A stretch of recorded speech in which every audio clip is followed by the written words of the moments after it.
Hi, I'm Kim Walker, Director of the School of Music, and today I want to extend a warm welcome to all of you for the MusicHub event. Each week we're sharing new stories from the faculty and the students, all about what inspired them about music and brought them here to Texas Tech University in the very first place. I hope you'll enjoy these inspired stories at least half as much as I do. Thank you and enjoy.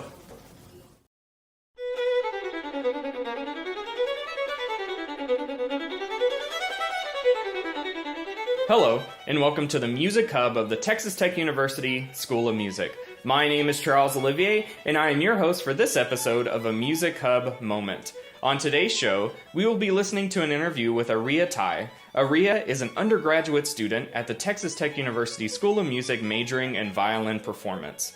This spring, Aria competed in the 2020 Texas Tech University Concerto Competition and won the string division of the competition, which means she will be able to perform the Mendelssohn Violin Concerto in E minor with the Texas Tech University Orchestra in the 2020-2021 school year. Now let's listen as Aria guides us through what it takes to prepare and perform in a competition like this. Thank you so much for joining me today. Go ahead and tell everyone what's your name, what instrument you play, and what degree are you working on at Texas Tech? Hi, Charles. Thank you so much for having me today. I'm Aria Tai. I play the violin, and I'm currently working on my bachelor's degree in music performance at Texas Tech University. Okay, so how did you come to start playing the violin in the first place? I remember it was during Chinese New Year when my cousin brought his violin and he was playing the tune Twinkle Twinkle. I was just 4 at the time and it really piqued my interest and I wanted to try playing it. So I've started piano first at the age of 4 with my mom, who is a pianist. So they finally saw that I was serious. So they got me started on the violin when I was 6. Okay, and can you tell us a little bit about the kind of the in-between of when you started and now you being a music major? Like, did you do it in high school, stuff like that? So I started when I was 6 by taking private lessons, and I've been always taking private lessons since the start of my musical journey. And I also joined orchestra, one being the Malaysian Philharmonic Orchestra, which was a big program back there in Kuala Lumpur, where whoever gets accepted gets a full scholarship and an opportunity to study with members of the Malaysian Philharmonic, and which is what the opportunity was given to me. And so I'm really lucky to be in that.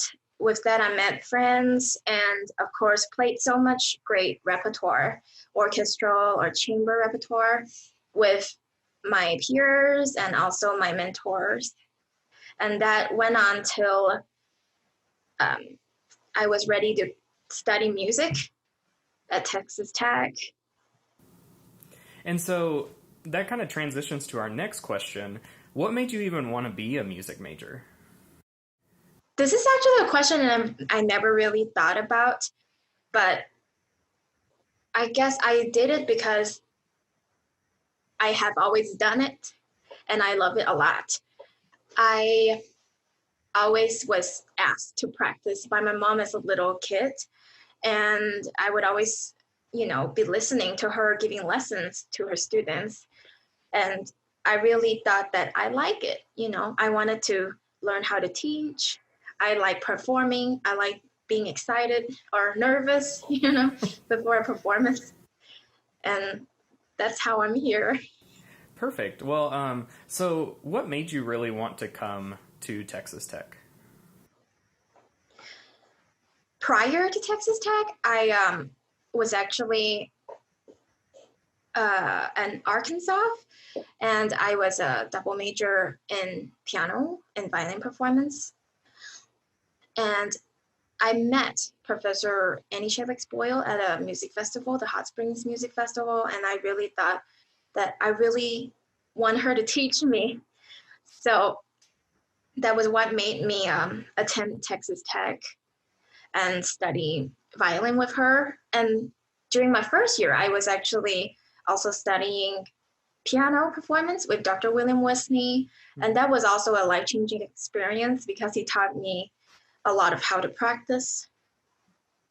So I know that today we're going to be talking a lot about your stuff with violin and your achievements that you've done here. But I'm just curious now, do you still do any piano stuff even though you're not taking lessons anymore?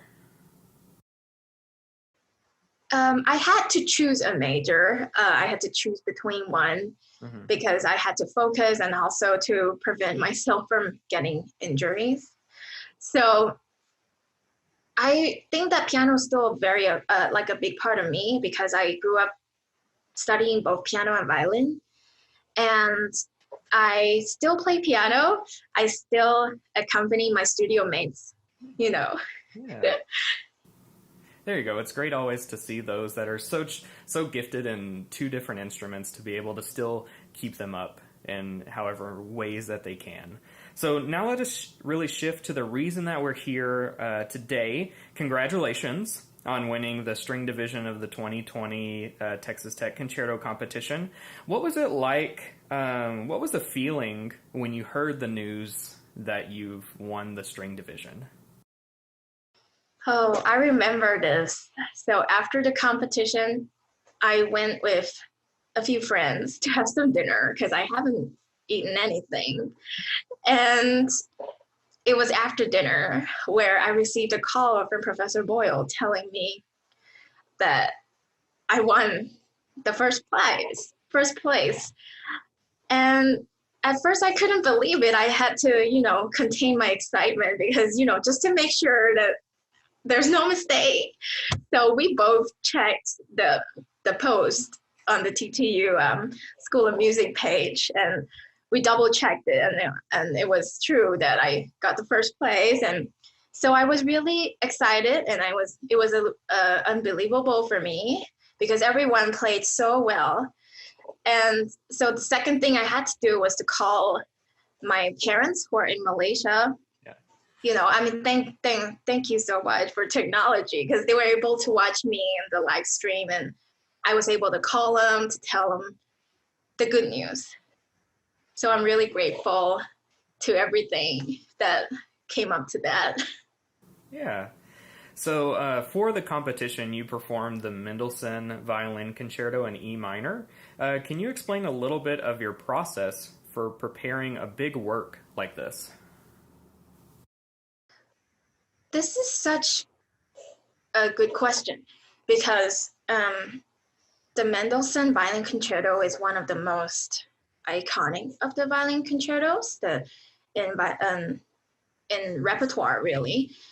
And I remember this moment when we were asked to play a game to guess the violin work during a studio party. And the Mendelssohn Violin Concerto starts with 3 of the same notes, but just 3 different rhythms. But it was so iconic that you can just tell. And so I grew up wanting to learn this concerto. It was one of the reasons that got me really into the violin, seriously. So I started by months before the competition by learning the repertoire, which was the initial, what I call the plow through stage. You have to get through the notes and understand everything in terms of the notes, just the instructions on the page, really. And at that stage is when you have to be really patient with yourself, with your muscles, because they don't really understand what they're supposed to do yet. So you just have to really build things up, dissect really small sections, get the foundation right. So after you get the foundation right, there's this memory. How do you memorize such a big work? And I've always found that the thing that works for me a lot is not playing through it like 5 different times, but to do mental practice, I would sometimes, the last thing I would do before I go to bed is to lay on my bed and think about what I want to play, just go through it in my mind and sort out the kinks internally.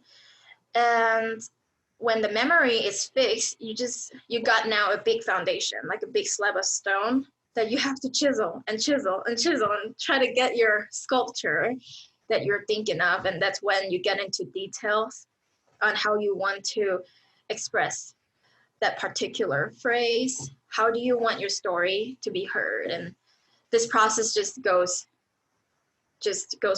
on forever. So let's dive a little bit more into the latter part, where you started talking more about like choices for musicality, of how you want to phrase something. What's your process for that? Are you like listening to other people? Like, how do you determine how you're going to play it?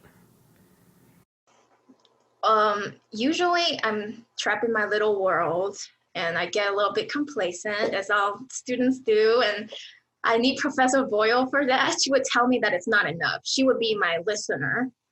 And I remember one time was the day before the competition where she tried to give me a lesson. Yeah. And she just told me that I have to exaggerate. You have to exaggerate what you want to say, because just the audiences is just at a really far distance from you when you're on stage. So you have to enunciate everything and really exaggerate the ideas of your thoughts. And that's what I'm trying to do, is to make everything different, set an idea, set a concept for each and every phrase. So what advice or tools would you give a musician that is preparing for a competition like this? When I first signed up for this competition, it was with the strong encouragement of my professors. And I thought, what did I get myself into? But I think the thing about this is just to do it. You never know what you're going to get. And I've participated in several competitions before, and there were several no's. You've got to reach several no's before someone's going to give you a yes. So it's to be persistent. And when you're performing on stage, whatever you practice in the practice room might not translate to what's on stage. It's just because in theory and in performance, they're two different things. You have to perform a lot, and record yourself a lot. And of course, have a good teacher, have good friends who would come listen to you and tolerate your notes sometimes. But so there's this thing about performance and just putting yourself out there. And there's this thing about equipment, on how is good equipment important. So usually as musicians, we should not blame our equipment. If you don't want to get your professor mad, don't blame your equipment. But in my case, it was the day before the concerto competition, and I was rehearsing at the Henley Hall for studio class. And after my performance, it was just, something just wasn't right about it. It just wasn't projecting. My instrument wasn't speaking enough. And it was a really frustrating time for me, because I made sure that I had new strings, and I made sure that my setup was right, my bridge was right, but there was one missing link. My bow wasn't right. My bow hair was a little bit worn, and as you know, it takes a few days to replace a bow hair. So my friend, I just thought about it. He had really good equipment, and he lent me his spare bow. I just thought, hey, I have that bow sitting in my violin case. Can I just try it out? And I used his bow, and the difference it made. It just made my violin speak. It did a lot of the job for me. And Professor Boyle was just saying how I should use the bow for my competition, even though it was just one day away. So the next challenge was throughout the whole evening, just figuring out that new bow. So it was a wonderful bow, and it made such a difference in my sound. It made me project a lot. Well, that was just that was the one instance where maybe equipment makes a difference. But so I don't think that I would be here without the bow, honestly. It's made such a huge difference in my sound. So I have my friend Orlando to thank for. So you bought that friend a nice big dinner after you found out that you won? Oh, I bought him some, he bought me dinner because I was so emotional after the performance. I don't know if it was because I felt bad that maybe I took a little bit too much risk and, some boo-boos happened, or it was also because I was so emotional. I gave it my all when I was performing. Mm-hmm. He took me for dinner, but after I got the news of my win, we went to have some frozen yogurt. All right, what a night. Yeah. Okay, so for our final question, and this is probably the most philosophical and most important one that I like to ask musicians, is what advice would you give your younger self that is just starting their violin journey? I'm not that old. But I would tell my younger self to be in the moment. I think that sometimes I got too worried or I pushed myself too much, but I would even tell myself this right now, is to be patient with the process, not try to jump hoops and knowing that you haven't worn your shoes yet or and take it every step of the way and be patient with yourself. Perfect. Well, thank you, Aria, so much for your time today.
Thank you so much for joining us today. I hope you enjoyed the interview with Aria Tai just as much as I did. We look forward to seeing you next Tuesday with another episode of a Music Hub Moment brought to you by the Texas Tech University School of Music. Thank you and have a great week.